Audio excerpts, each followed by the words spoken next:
Hello friends, in the series on the income tax cases, today we will discuss a case in which the assessing officer included the fees received by the assessee for providing the services of virtual voice network into the ambit of fees for technical services. The issue before the Bombay High Court was that if only the standardized services are provided by the assessee and there is no much human endeavor or constant intervention by the assessee after providing the services. So whether in that case the nature of the services provided by the assessee can be brought under the ambit of fees for technical services. This issue has been taken up by Honorable Bombay High Court in the case of Commissioner of Income Tax versus Interroute Communications Limited. This case is reported in 483 ITR at page number 52 and the date of the judgment is 19th July 2023.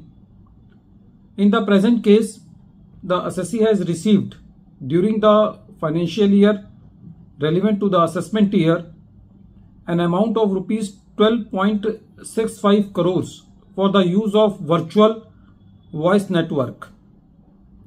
The assessing officer included that amount into the income of the assessee by treating it as fees for technical services. The true nature of the services provided by the assessee was that it was offering its connectivity facility in connecting the call to the end operator, and in that sense it works like a clearing house. The role of the assessee was in originating the calls from the Europe and the USA which were and to India were routed through respective operators. From the facts of the case, it was very clear that this was a standard facility which was used by other telecommunication companies as well. But the assessing officer was of the opinion that this is a fees for technical services, and so he taxed the amount into the income of the assessee accordingly. When the matter was before the tribunal said that according to Article 13 of the Double Taxation Avoidance Agreement between India and United Kingdom, the payment for services can be brought to tax only when it made technology in the sense that the recipient is able to provide that services independently to the other persons. The tribunal said that it should result in making technology available to the person receiving the technology.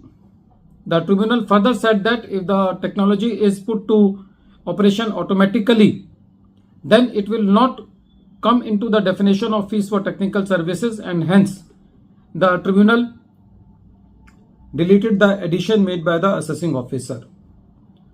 When this matter was before the Honorable Bombay High Court, the Bombay High Court concurred with the view of the tribunal that in the present case, the nature of the services provided by the assessee was a standardized services.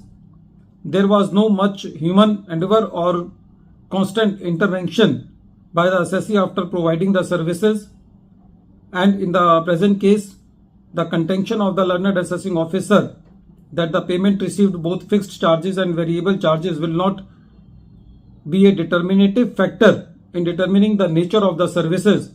So from the whole facts of the case, it is very clear that the nature of the services provided by the assessee to the customers in India does not come into the definition of the fees for technical services.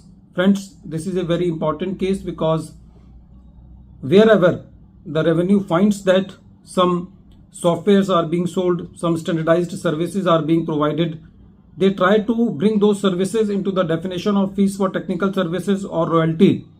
But this is a very important case and throws light that what actually the fees for technical services is, At the end of this video, once again I am repeating the name of the case. The name of the case is Commissioner of Income Tax versus Interroute Communications Limited, and this case is reported in 483 ITR at page number 52.